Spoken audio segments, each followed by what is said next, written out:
Hello. Today we're going to discuss the importance of looking in the mirror when training. So through training these posture techniques, we're developing a better sense of feeling where we are in space, how we're oriented, what parts of our body are moving and what parts are not moving. And it's very important to develop these feelings, a better sense of feeling.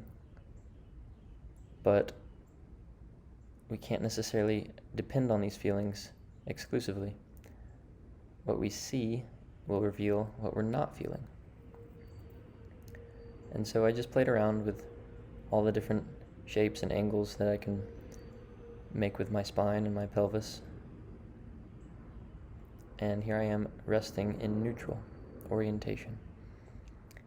So it's important to become familiar with how this shape looks so that I can easily translate it and get into it anytime, anywhere. At this point, I've spent a lot of time in this shape, so I'm really familiar with how it feels. So maybe I don't really need to look in a mirror. But when I'm moving through range of motion, it becomes important for me to look in a mirror again because now I can notice where I'm compensating.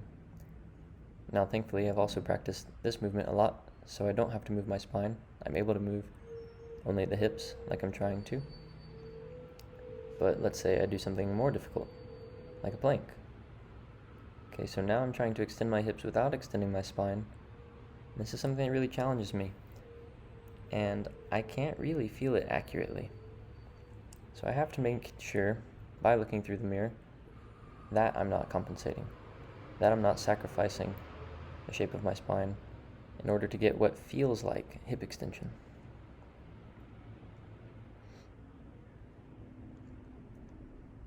And that's the tricky thing. We'll think we're extending our hips. We'll think that we're feeling our hips extending, but because we've moved in such a way for so long, we don't recognize where our faults lie unless we see them. So here's another example of where it's really important to look in the mirror, because now I'm practicing end range of motion and trying to extend my end range of motion in hip extension. So again, to make sure that I'm not extending my spine and I'm only extending at the hip, I need to be able to see it. So I get into this familiar position that we've covered before, which allows me to, with support, relax further into hip extension while maintaining a stable, neutral spine. And I don't need to look at the mirror constantly, because that would be uncomfortable for one thing, and also I would be technically training my neck to be turned while stretching here. I want to train the shape that I want my body to adapt to. So that's looking straight ahead instead of to the side.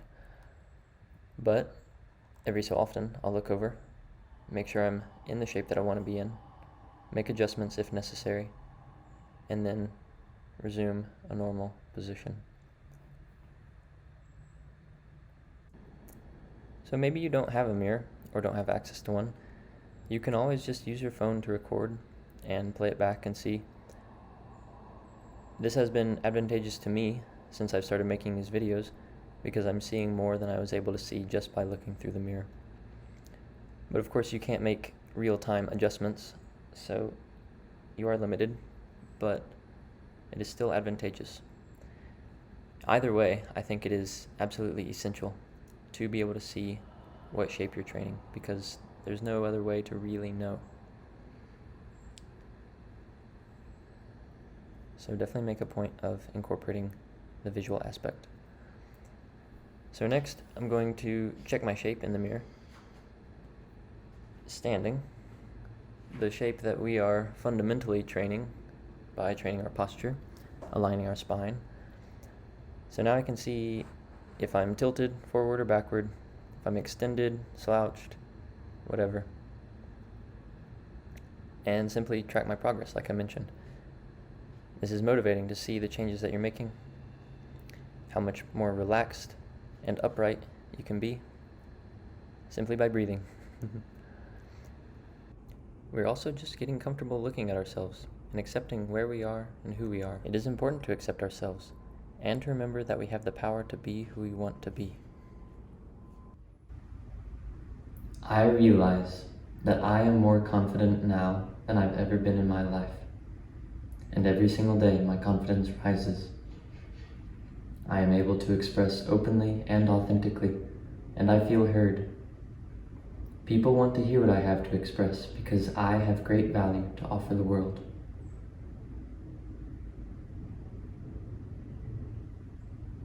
I am my own best friend. I respect my mind and body. I take care of my mind and body. I am happy and healthy and getting better every single day. Live aligned. Yes, we're aligning our spine so that our bodies may function optimally and that we can get around in the world with ease and freedom. But we should also live aligned with our ideals, our ideal self. Do not accept whatever limitations you may perceive as your fate. We can change any aspect of ourselves. We can change our bodies, and we can change our minds. And we can be who we want to be and live how we want to live. Good luck.